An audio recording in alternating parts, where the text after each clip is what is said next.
Welcome back to another episode of We Don't Know What to Watch, the podcast where two guys watch random movies based on an algorithm that is definitely not our corporate sponsor, but if they were, I wouldn't be too bad if they did. Realgood.com, if you're listening to this, please sponsor us. That'd be cool. Anyway, so now we give our intro and the great Leslie to my Professor Fate, Kyle Mulford, and Hello. Of course me, Noah Saturn. Hello, and thank you. Thank you for joining us again. You know, I put a lot of time into these opening references. Did you at least get that one? I'm not sure I did. I don't know. Okay, fine. We'll talk about this later. We'll discuss later. I feel bad that I did not get the reference. And I probably should have. Should. Is the biggest problem. Okay. So it's I'm on for the rest of the episode now. People of the internet. It's on me. It's not on him. It's not your fault. I spent all of 30 seconds looking up the Wikipedia of this film to get that reference just for you. Not this film that we're going to talk about, but this film that I'm referencing, and you didn't even bother to get it. Shame. I apologize. Shame. Profusely. Shame. Speaking of this movie, what are we watching? Well, we are watching April in the Extraordinary World. Or Avril et le Monde Truqué. Apologies to all of France. Did I not pronounce that well? I am just going to assume you didn't. How's my French? This is a French-Belgian-Canadian film. So, where did they film this then? That's all over the place. Because it's animated, my guess is French-Belgian-Canadian is generally kind of depends on where they get money from. Yeah, a lot of times, especially with some foreign films, they can get money from, the Canadian Film Board. I know they're actually pretty good. They give a lot to animation, and then, France, Belgium, basically, it's where they got their budget from. But if I had to guess, the film was originally released in French, so that's probably where it mostly came from. And this is based on This is based on graphic novels by Jacques Tardy. Tardy? I'm unaware of him, but I'm sure he's good. Again, my French, not so good. This movie, I had it written down, and somehow I didn't save it. This movie opened in 2016 in the U.S. because it was released by G-Kids, based out of New York. And G-Kids, if you're aware of them, they're pretty much all they do is they're really good at dubbing a lot of these European imported or sometimes even Canadian foreign language animated films. Another one you might be familiar with that's also really good is called, I know they've done the Irish film, The Secret of Kells, Song of the Sea. They do a lot of more European stuff as opposed to other outfits like Funimation, who focus primarily on Japanese and other Asian animated films and shows. And I respect a company like this because there's a lot of people that look at foreign films and go, "Ooh, a foreign film." So then when they bring it over,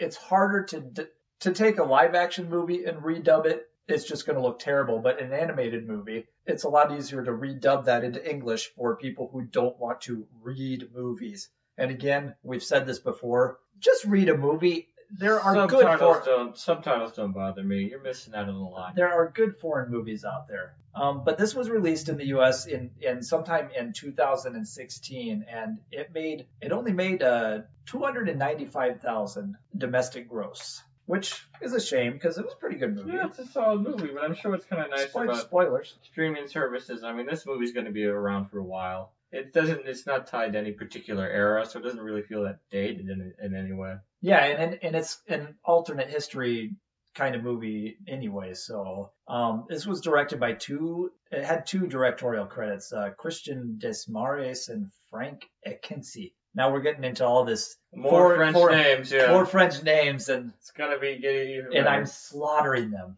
and I apologize again. The first guy directed some animation, and this was his only. Or no, he did a lot of animation, and this was his only director credit. And the other guy has done a lot of writing, but this was his only feature director credit, and I think he had some short credit too. Mm-hmm. We watched. I'm assuming because we watched this on Netflix because this is what came up randomly on our search, and the Netflix version has the G-Kids US version. But I'm sure there's probably an option to watch it in the original French. Yeah, I wonder. Too. I guess I didn't actually look to see. I didn't bother to check, but it's probably there. Normally they're pretty good. Even when G-Kids releases a DVD, they always have the sort of French audio track or whatever the original language audio track is as well. And I should have thought to look at that because I actually prefer, like, even though they get big stars or whatever, I prefer to watch things in their original format. But this one had Paul Giamatti as one of the characters, Susan Sarandon, J.K. Simmons. And actually, I was wondering if I was even watching the U.S. version at one point because the characters who were those three actors, I could not tell that it was their voices, and they all have very distinctive voices. Well, I could tell it was J.K. Simmons. Okay, he sounded a little different to me, and usually you can tell his voice because he's got a very distinctive voice, and especially Paul Giamatti, and I couldn't tell that was him. And I don't know if what was going on that I couldn't tell. Maybe it was obvious and it just wasn't hitting me or something, but the two main characters, or two of the main characters, are played by people I've never heard of, though. Angela Gallupo plays April. Tony Hale, who's a Buster from Arrested Development, is also on Veep for a very long time. Okay, see, I don't watch all those shows, but I had heard the name before. He plays Cat, which we'll get into that. Anyway, let's say we get to the what's your snowball pitch, if you will? Steampunk dystopia alternate history with a cool young girl and a talking cat. Sounds fun. So what do we got starting here? I actually like the opening credits. Yeah, it was cool. It was this cool laboratory setup, and they're kind of nice, like it was like you're going through different files and dossiers of all these different people. And that had like all the credits and everything on it, and just going through this laboratory. Yeah, there was files, there was beakers, there's all this stuff in the lab and whatever, and going through and this cool eerie music going on through it. It was really kind of a cool animated opening there. It was nice. And then it eventually goes to a calendar. July 1870 is where we open up. Boy, is that convenient that they ended on a calendar so we know what time it is. I know, right? Otherwise, I would have been lost through the whole movie. And then we get a narrator, and he talks to us about Napoleon. I think it was Napoleon III. One of the Napoleons. One of the Napoleon. So we're in France. So we are in France. He's looking to make a new breed of warriors. He wants to make Captain America style super soldiers. He's looking for the serum, and they even call it the serum through the whole movie. Yes. We're looking for the serum. We're trying to make the serum. Him and another one of his officers or whatever go into the lab of this the scientist, and eventually they like, hey man, give us the serum. Oh, the serum's not ready yet, but I have had some very interesting and promising results. Yeah, we got we're animal testing. Yeah, they're in the animal testing, and then in the background you see a lot of animals in cages, like, various mammals, non-mammals. You can think a gorilla. When they give it to the animals start talking, but they're not like invulnerable animals, so they don't have the serum down yet. We want somehow a side effect. They got the talking animal serum instead of the invulnerability serum. So that's a bit of an issue, I suppose. So it was either Napoleon or the officer decides to shoot at the scientist because he's pissed off at him, and he blows up the cage. That there's two lizards that escape, and you see the two lizards go. So that could mean something later, or maybe not. It might not be. So now we jump to the future to 1931. Here's where it was unclear, because it was saying like scientists were disappearing, but then it was saying like Napoleon IV, who took over, started taking scientists. I was like, well, does that mean he's been taking all of them? It turns out like some scientists were disappearing and Napoleon was taking the rest. So because scientists are now becoming a more valuable resource, the military is like, oh man, we need you guys. If all scientists must work for the government to help build weapons to expand the French Empire. Yeah, so they want to invade America and everything else, and so they're trying to get the scientists so that no scientist can invent anything unless it's for Napoleon. And then so since there's no scientists out there discovering anything, then we go to 1931 and it's still the steam age. Prosper and his son Paul. Prosper is the son of the scientist who blew up in the lab originally. So the 1870s serum scientist. And so now they are still working on this magic serum. But before we go to that, there's actually a nice scene of showing this Dr. Prosper what is he's going to see a tree, because apparently this is like the only tree left in all of Paris, because once people ran out of coal, they turned to wood burning for steam, and now even that's running low, and that's why they want to invade the United States, because they still have lots of trees and forests. Yeah, so the only living tree in Paris. And it's inside, I assume, maybe some sort of like arboretum. It's like this singular oak tree. Yeah, and it's this huge tree. And it's a place that he goes because his father used to take him there or something. So it's like special for him too. Mm-hmm. Yeah, so that was a nice little scene. And then we've got Prosper and his son Paul. And Paul has a wife now. What's Annette. Annette. Paul and Annette. And then they have a daughter, April.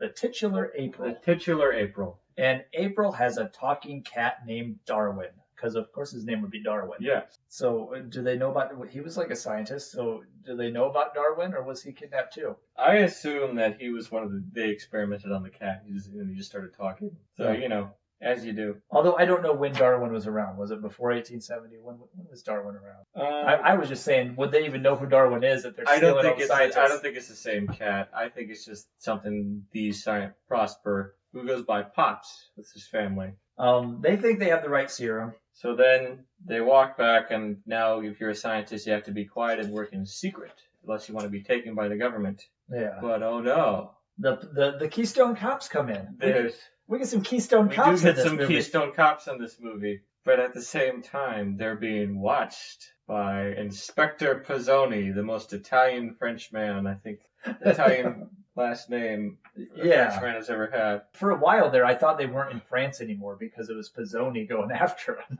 Maybe. But no, I think they're in France. It's mostly in Paris. And so they think they have the right serum, and then the cops come in and. Because they're following Pops around, and they follow him back to their secret laboratory. And so now they're under surveillance as they're working on, finally, we've got the serum down. And then, of course, Annette holds up the needle and then squishes a little. Why do they always do that in movies? It's one of those weird tropes. Whenever there's like an injection or anything of some sort, they always kind of squish a little bit out. I think it's to get any air bubbles out of there. I know, but you ever notice that, like, no matter what era, it seems like they always do that whenever there's, like, a scientist. And they always squirt it up into the air, like, ha, squirt. I don't know why. Because you never, like, if you go to the doctor's office to get a flu shot, they never do that. They just kind of take it out and just kind of stab you right there. Anyway. But the trope always bothered me. I guess I never really thought about it. I don't know. To each their own. Their own trope hates, right? We get, like, a big Keystone Cop police chase. Where they're running around, Prosper gets away in his steam car, and they have steam cars, so that's kind of cool. So they go around the steam car. So then Grandpa Pops, he's kind of providing them. He's going one way. Then the family, Paul, they're going another way. And it's a comedic chase because ultimately this is meant for a family audience. So you've got some fun kind of slapstick. Yeah, like I said, Keystone Cops. The cops are always falling over each other and tripping and getting stuff dumped on them. Like when they escaped out of the laboratory, Pops says ha ha ha, and he pulls a lever, like a coal chute or something, and a coal chute falls, like all the coal falls on them, and then he goes up the coal chute. So it's stuff like that, and then eventually they go to like this they're on the rooftops and they're going around. Yeah, and then they get on this air car thing. Yeah, they see like this police blimp, which is actually it's like a miniature blimp. But instead of a huge blimp, it's like, and then there's like a guy on a bicycle or something underneath the blimp. Well, but that's what they get on from the other thing, because this was like an air trolley, because it was, it was on that line. Mm-hmm. And so there's trolleys or like these, think like a ski lift sort of thing. Yeah, and so they're climbing around on the outside of that, and then so the bicycle blimp comes to get away on that, and then they think they're escaped. It's like, okay. We're going to go, and then Grandpa drives away in a steam car. But before that, there's a very important plot point, though. Grandpa Simpson? Yes. Where are my teeth? No, before they get on that little blimp, remember the mom and dad, Paul and Annette, she has the serum that she thinks is the real serum, and she injects it into a snow globe that she has. That April always has with her, and it's a snow globe of Paris. Of Paris, of the Eiffel Tower, but apparently there's two of them in this world. Yeah, I noticed that. There's two Eiffel Towers. So they go to this, and then they've got this giant cable car that's supposed to go from Paris to Berlin. But oh no, the cops show up. So then there's this dramatic fight on the outside of the, and they've got April, who's only like what, 10 or 11, Yeah. and Darwin the cat. Yeah, and they're the ones who get on the bicycle blimp and escape on that, Mhm. while the mom and dad are still on that cable car thing. Because And- just as they're about to escape and get away, then you see this menacing black cloud come out and it starts electrocuting people. It's like a cloud that like it's like a living cloud. I don't even think that thing gets explained later, does it? Maybe. I don't know. I might have. There's got to be something inside the cloud because it attacks people with lightning and lasers, and it's just a black cloud. With black evil cloud with lightning strikes. So it kills April's parents. So the only people left are our old pal Mr. Pizzoni, Inspector Pizzoni, and April, who is caught by the co-ops. And her and her cat and Pizzoni are like in this hospital together. Yeah, they're recovering from their injuries, and then she escapes. And then but then at the same time, Pizzoni gets demoted and like, dang it, I assume it's like kind of like whatever. You make a mess of 80s everything. cop scene. Give me your gun and your badge. Get out of my police station. You're always making a mess of everything. The town's a They wreck. blew up half the city. Just for this little girl. So he gets demoted and April escapes with the cat. And then we cut from 1870 to 1931. And then we cut 10 years again to 1941. And April's a scientist now. And Darwin is an old sick cat. He's like laying in the bed acting like an old sick man. April, give me some water. I can't be doing so well. I don't know if he really asked for water. He's an old sick cat. Yes. And Pizzoni is still after April. He's still pissed at her. It's been 10 years. So he's got Gonna get her and then get that old man so I can get my job back as an inspector. Yeah, so he's only like trying to get her because he wants Pizzoni and she doesn't even know where, or not Pizzoni, he wants Pops. And she doesn't even know where Pops is. So like, he's got a Julius. He has a young boy, kind of a street boy, Yeah. to keep an eye on her, whose name is Julius. Yeah, and he's kind of following her around to see where she ends up, and he keeps losing her because she goes into her secret lab. And her secret lab is actually in this big statue of one of the Napoleons. There's also a pigeon and a rat like following her Oh, around yeah. with like little goggles on that are like cameras. So we've also got these mysterious remote control-ish rat and a remote control-ish pigeon. So she's being followed by two separate people because they show like the camera and they show a screen, but they don't show who's watching the screen. So she's in her lab and Darwin's dying. I was like, I almost got it. I got to make this formula. Everything's going to be great. And she doesn't get it right, and so she destroys. Before that, remember, they got to she's got to get the right ingredients. And we got to go to the festival. Oh, yes.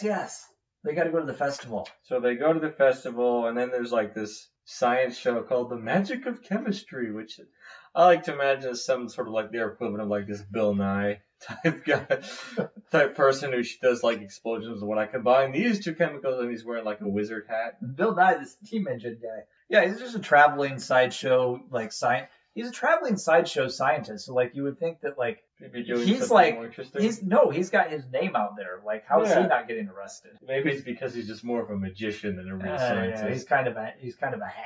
Mm-hmm. So she goes to find that, and that's when Julius follows her all the way back.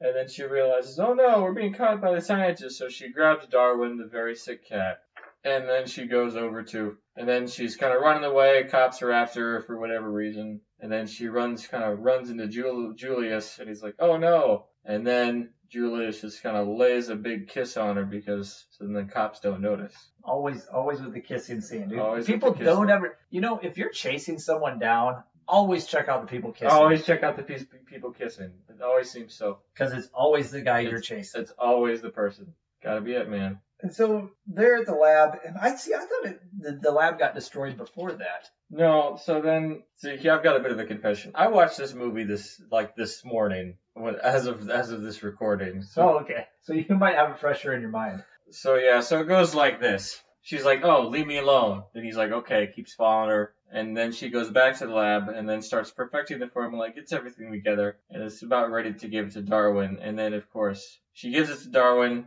Doesn't real Darwin, the talking cat, who's like, I'm not doing so well. And he just kind of keels over and dies. And then she gets angry. She throws the formula, smashes it against the wall. Then after that, you see the snow globe, and the snow globe, which we still has some of her parents' formula from 10 years ago. And then she throws that. That just kind of starts leaking, and then just as Darwin gets slowly starts to lick up a little bit of the formula, and then Julius shows up. He's like, hey, what are you doing here? He's like, how'd you get in here? You shouldn't be in my place. I don't want you. Oh, come on. And then a weird rat shows up, too. He gets her formula dropped on him, and Darwin's drinking the stuff out of the snow globe. Well, yeah, he gets the snow globe. There's that, and the rat is like, hey. Because when you're dying, the first thing you think of is to drink snow globe juice. I'm sure it tastes great. Because they didn't know there was a serum in there. He just starts drinking snow globe juice. What do you think? You get like those little snowflakes on your tongue? Maybe. So anyway, they find this rat, and the rat starts talking to her. It's like, no, this is April. This is a message from your father. You gotta go to the old oak tree. And then right before he's about to say something more, he just gets munched on by the Darwin the cat. He's like, sorry, feline instincts. So yes, Darwin gets better from this magic formula that was in the snow globe. And we see Paul and Annette then, and you only see in silhouette, but like they do show that they're being held captive by a couple of lizards. A couple of strange creatures, which aliens! So then they decide, all right, we're gonna go meet him at the oak tree. And they find Pops there. Just as, and of course there's this cool chase scene where they're leaving the lab, her secret lab, in the statue. And then of course there's a mysterious electrical storm that looks like the same one from 10 years earlier. And it starts firing laser beams. They've upgraded. Sharks with laser beams. Freaking laser beams. Yeah, they've upgraded to laser beams. That I wrote in my notes. This kind of reminds me of BioShock Infinite. That's a good video game. Yeah. It's a good game. It's one of my favorites. Anyway, so, aliens! Aliens, and April finds her Pops. They need to go they gotta go hang out and have a nice scene. Yeah. Where they go hang out at Julius's house, which he lives in like this old abandoned opera house, which I thought was kind of cool. Well, wasn't that the house that ends up? That's like the night before they go see the tree. Okay. Yeah. Oh, yeah. She stays with Julius, and then they go to the tree and find Pops. Who Pops goes back to this. He goes back to the statue where she was living. Well, before that, they find like, oh, Pops, like, quick, come to my place, and he's living in like a special shack that's hiding somewhere in the. Yeah, it's like a house that's inside an airplane hangar or something. Something like that. So it was kind of cool. Yeah. And so they go back. Somehow Pops gets caught by Pizzoni then, finally. And then. Well, that's because when they're at Pops's place, it's like, quick, I gotta go. You were working on this? Yeah. Then I gotta, quick, I'll go back to your lab to get some of your stuff that might still be there. Okay, but be careful. You don't want to be careful. It's like, I want to go with you. Then she's like, oh, no. So then you find out that Julius calls ahead and tells Pizzoni, yeah, they're going back over here to the statue. Oh, yeah, Julius betrays him. He betrays her. Oh, man. So while Grandpa's off doing his thing, then we see like this big, what looks like this giant light bulb. And then April says, turns it on. And it turns out it's more of like a Tesla coil, and it starts sparking and whatever. Yeah. And is this where Julius got zapped? This is where Julius got zapped, but he's okay. Zapped like Scott Baio? I guess. And then Pops is taken to, the Empire has like this underground fort called Fort Lalot. I like it a lot. Fort Lalot. Thank you. Anyway. And it's like an underwater laboratory base / prison where they're taking all the scientists to work on the project. I'm going to call it Azkaban. Azkaban. Yes, they go to Azkaban. Underwater Azkaban. And both Pops and Pizzoni are taken there. Because they're like, Pizzoni, you're still a fool. We're going to put you under arrest again. And then we cut back to April, Julius, and Darwin. Like, oh my gosh, he's been taken. Where do you think they've taken him? I don't know. But then the aliens are attacking, and you see like these mysterious figures in shadow with laser guns and start shooting at the house. What do we do? So then they like push a button, And then the house the cat knows for some reason. The cat knows. And he should have no clue about this, but he says, And always then- go to the map. And then the house becomes a Megazord and starts walking on like 6 legs. It walks around it, and then it swims through the Seine. And then it goes into the sea to get away from the aliens. And then we cut to Pops in the fort, and he's all like, he goes in, he's a prisoner here, but like he's all excited and going, oh, what is this you found? Oh, this is awesome. This is like electricity. Like none of the other scientists know what this is. And he's like, well, this is electricity. We can run this ship. I can get this working again. Yeah, so he finds what looks like sort of an airplane, kind of this weird metal airplane, which actually has like 4 propeller blades on it. Yeah, and then like, and he's so excited about it that like the prison starts flooding and everyone else is running screaming. He's going, I'm going to fix this thing, and he just doesn't. He and doesn't then pay at the same attention. time, of course, then while it's flooding, April, Julius, and Darwin show up, and then the aliens are after them too. Well, they're the ones who made it flood That's because true. they were digging into they were underwater digging into the fort with the house. So we've got a house digging into the side of a cliff underwater, which is kind of cool. The place is flooding, and it's some kind of a plane, and they and then the cops come in and they all escape in this plane. And our 4 heroes get together and escape in the plane. And it's actually kind of cool because they kind of try and figure it out and plug things in and get things going as they're flying. And there's a great scene now where it's like, oh, and do you know where we're flying? Well, it's too dark to tell, and I haven't got the guidance system or anything going, so no. We could be in Australia, the North Pole, or I don't know where we are. We could be over the middle of the We're ocean. flying by.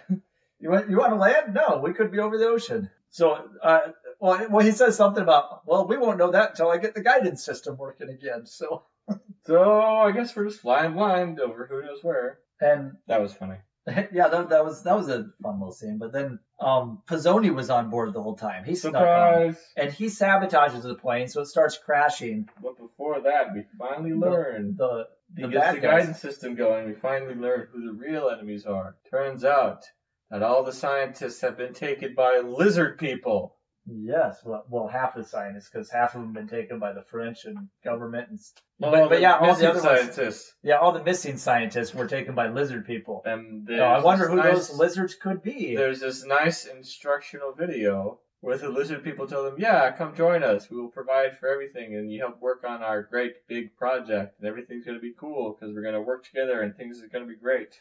And we find out Annette is actually working with them, and she's actually cooperating, so she's not locked up, but Paul will not cooperate with them because they're strange alien lizard folk, although they're not really aliens. So he's locked up in this electric cage, like the bars are With made out lasers. of lasers. So they're much more advanced than we are. I don't know why they're in the steampunk world. Well, maybe. But so they're all on.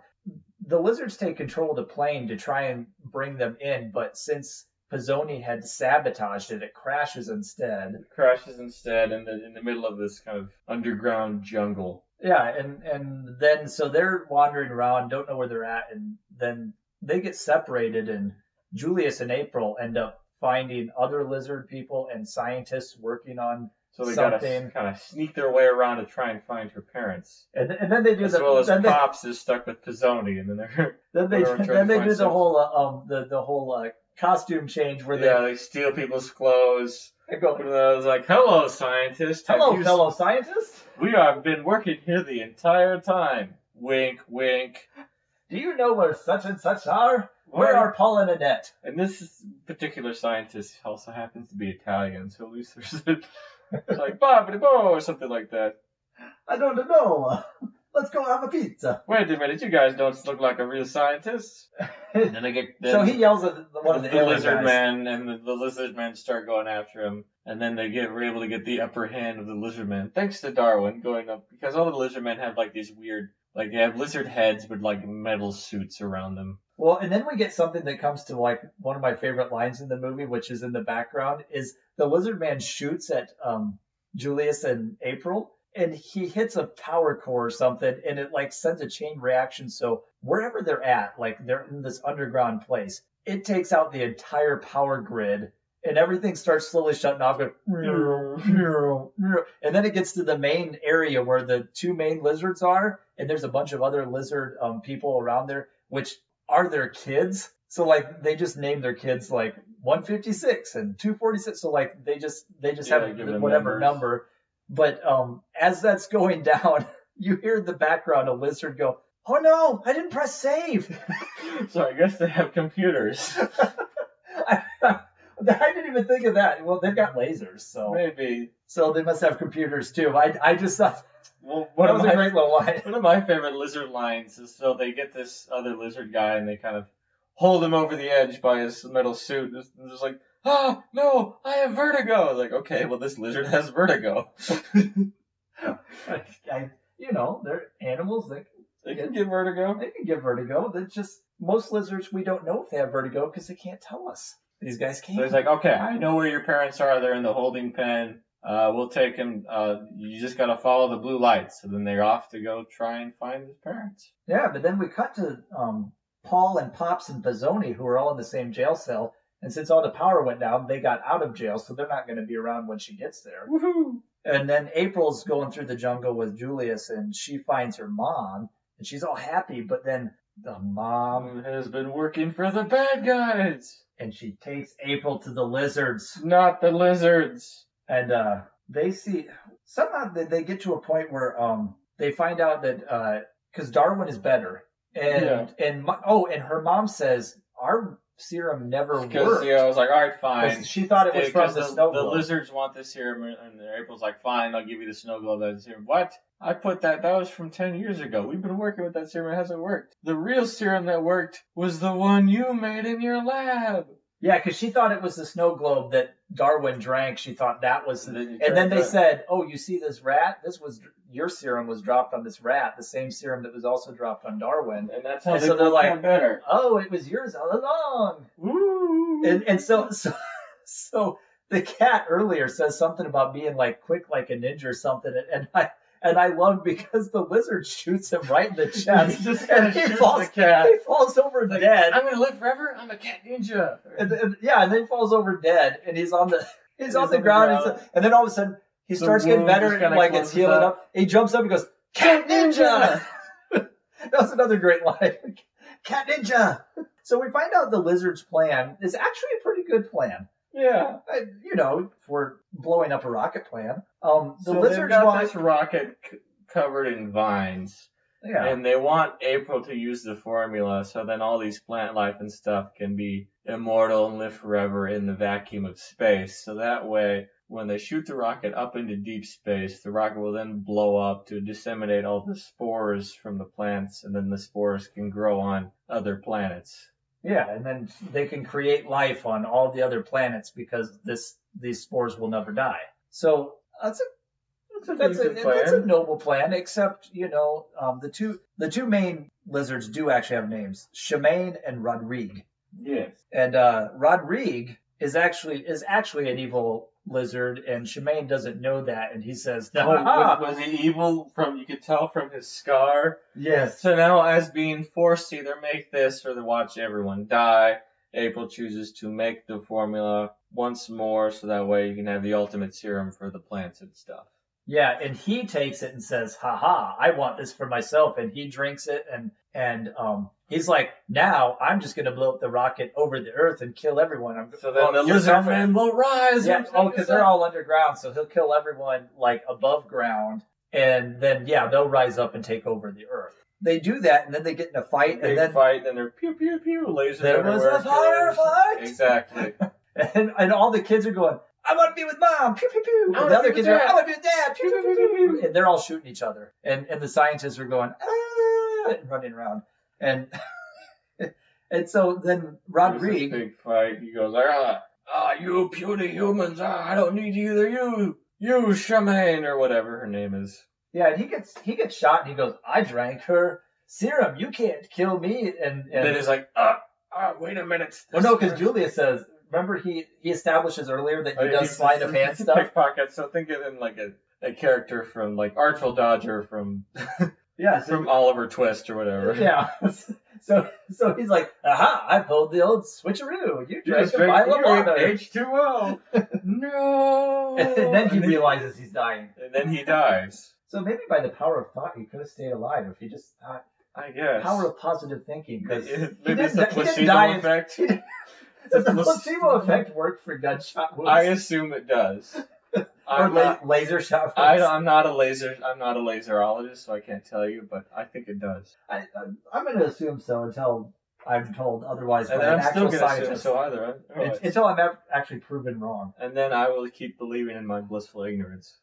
Until I finally fade away into nothing. Exactly. So Rodrigue gets shot and he dies, but he had already switched the altimeter. I can never pronounce that word. The altimeter. Basically the height thingy. Yeah, the height thingy. He changed the height thingy because it was supposed to be, like, so many thousand meters or whatever. Instead, it was like 800 meters, so it'd blow up over the Earth. So they need to we gotta get to the rocket, so they run quickly to the rocket. And Darwin the cat ninja. Darwin, who truly reaches his full cat ninja form, slowly just kind of like slides underneath the door right as it goes down before April and Julius can get in there. Yeah, and he goes through and tries to get to the thing. So at the same time, while he's running, then April and Julius are trying to run and get away from the rocket because the rocket is slowly powering up and getting ready to go and going to blow up everything. And then she says, wait.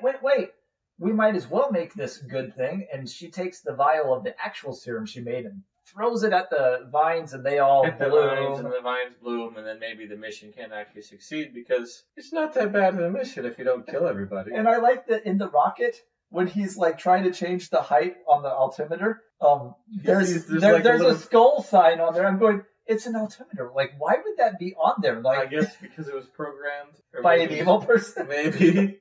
I was like, that doesn't make any sense. So then there's this big lever, but also the lever has like a little extra switch on the side to unlock it and lock it. So first Darwin unlocks it, and pushes it forward, but then he gets knocked back by something, and then it goes back down to 500. He's like, oh no!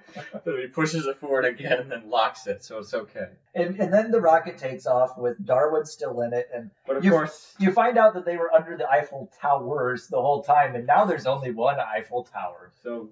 Oh, yeah, because they broke an Eiffel Tower because there's like a giant drill on the top of the rocket so it can bore through the Earth to get to the surface. And then you see all the scientists having escaped. They're like, what have we done? We've killed all of humanity.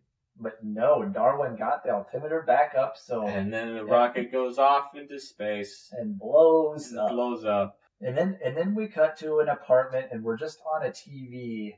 The progression of time is always like done by a narrator, and then like there's been some there was another scene, footage or whatever. Yeah, news footage and all that, and like this one was like cut to a TV and it's doing news footage, and then the TV changes. It's the same apartment, then the TV keeps changing to show the progression of electricity. Says, no, we've got Pizzoni has been named the head of Napoleon's Royal Guard. Like, yeah, because he had. For saving all of humanity. So way to go, Pizzoni. You got that promotion after all. And then we finally get up to current, but they go up to 2001. So it's like 41 to 2001. And they have life has been found on the moon. There's plants on the moon. On Mars or whatever. Because they're doing the first walk on the moon. First spacewalk or whatever. So we now land on this other planet. Which makes sense that was delayed. Wait a minute. I don't think I'm alone. And then who but shows up. Cat Ninja! It's Cat Ninja! Darwin the cat has survived, and he survived an explosion, and he survived in another planet in space for over 60 years. And I want to say, I think he's gone crazy in those 60 years because he comes up to the camera. I've been waiting for you guys. April, I've been waiting. I'm coming for you, April. I'm going, that's supposed to sound like happy, but it actually sounds like he's coming to kill her. I've been stuck here for so long, it's all your fault. Yes, that's the sequel, Darwin's Revenge. Yes. And then you find out that it's actually April and Julius's apartment. They've got pictures of they got a new cat and they got married, so they're going across the wall picture. Or whatever. And well, that was their storyline because Julius was the one that betrayed him at first because he was hunting her down with Pizzoni, and so she hated him. And then he saved her. So they love each other. They got married and stuff. And it's like, oh. April, you gotta see this. As he's an old man, he goes to the apartment. You'll never get it. They found Darwin. He's on the moon. And then you think, you hear her drop something. It's like, oh, are you okay, honey? No, I'm fine. I'm just so happy. And then I assume she has a heart attack and dies from the shock of seeing her cat. My cat's still alive? My serum really does. Oh, but we find out that the serum serum works on animals and plants, and but plants. it does not work on humans, so that's a No, bummer. it does nothing for humans. So Wah, they might wah, be wah. dead by the time he gets back because they're really old. And then they go across the pictures after he says that, like I said, and then it pulls the Citizen Kane and stops on a snow globe, and someone And says, it was a sled. "Rosebud." I'm glad we went to the same place. And then it says the end. The end. Kyle, what did you think of this movie? I liked it. I'm gonna go. Would you watch this with your kids? Because you have 2 kids. I would. There's nothing in it that they shouldn't watch. And I mean, there's guys with guns that might Yeah. be. There's some violence in there. there's a little bit of violence, People but like get shocked nothing by like lightning. crazy. And then even the deaths you see, one is the bad guy and one is the cat who comes back to life as Cat Ninja. The immortal cat ninja, yes. Yeah. So but I would say that yeah, I would watch it with my kids and I would recommend it. But good or bad, we are now doing. Who would you recommend this to and why? Who should watch this and why? Whether it's good or bad.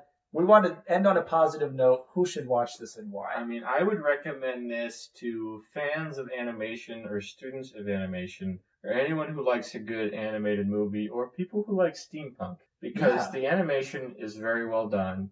It's got a certain style that stays consistent throughout the film, and it's fun to watch. It's bright, it's colorful, and it's kind of a nice. And it's also doesn't feel like it's trying to be. There's no minions, which I think is a good thing. Yeah, it's very accessible, and I would recommend it, especially since you have. This is a hand-drawn animated film too, if we weren't able to make sure. Yeah, and that's a good thing too because everything nowadays is all. A lot of Western animation, at least in the U.S., is all CG animated, which is fine. It's great. I mean, I saw Incredibles 2 recently. And it was a good movie. Yes, Jack is the best. Yes. I would say to anybody who loves animation and likes animated movies, this one's very accessible. Who isn't that versed in any foreign films because you have companies like G-Kids redubbing foreign animated films into English so they're more accessible and you're going to get a different style. It's not like your Blue Sky or Sony animation where it's very kid driven. This can be watched by kids, but it's got stuff in it for adults too, kind of like Pixar, but only it's a little bit different because, the different mentality of different countries. And it's a good jumping on point for these kind of foreign movies for anyone who likes animation and has seen all the good stuff from Pixar. Or has even seen like Miyazaki and other stuff like that. Yeah, and to jump off into a different realm. Yeah, kind of European and French animated films, which are kind of their own thing. And this has been highly praised. On Rotten Tomatoes, the critics have a 96%. And the audience actually has it at 76%. So I mean, we're not the only ones who like this movie. It's a well-liked film, and I think it definitely deserves it. So, yeah, I definitely like this film. And once again, if you're an animation fan, or if you want to try and kind of dip your toes in the more accessible foreign films, or if you just want a nice family movie that doesn't involve minions or anything like that. Yeah. So now we get to end the show like the way we end every show. And I'm so glad we had this time together. No, that's. We don't have the copyright. You don't know. I'll stop. Okay, stop there. No, Carol Burnett. I don't know. I don't want to be sued by the Carol Burnett estate. Right? Not the Carol. She's still alive, so she's fine. That's true. Yeah. Okay. Well, she's still got her own estate, right? That's I suppose her lawyers.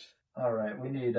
So he's trying to work the doohickey with the iPad. I guess I'll just start vamping here. Yeah, you talk about random things, and I will do something. What genre should we pick? Because we've done animation, we've done musical, we've gotten a horror movie. Well, let's look at the. We've got a lot of stuff. Biography, children, which we just did animation. So, crime. We have not done crime. Yeah, we can do crime. We have not done mystery. Let's try mystery. See if we get something good. Mystery, thriller. Mystery sounds good. We'll get rid of TV shows and we'll go to the spinning wheel. And spin to win. It didn't take my mystery. Okay, there we go. Mystery spin. Spin to win. No whammy, no way. Oh. The Grim Reaper from 1962.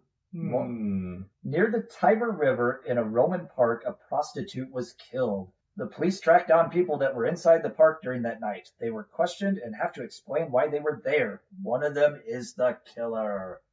Sounds like a mystery to me. Let's find the Scooby This Gang. is on Filmstruck, which is a less common streaming service. But basically with Filmstruck, there's kind of a streaming service more exclusively for people, more cinephiles and people that are really, really into films. And what's nice about Filmstruck is they're really good at foreign films, they're really good at classic films, and it's also the streaming home of the label, the Criterion Collection, which is probably one of the best out there just for general quality of DVD and Blu-ray releases. Yes, so I'm looking forward to that one.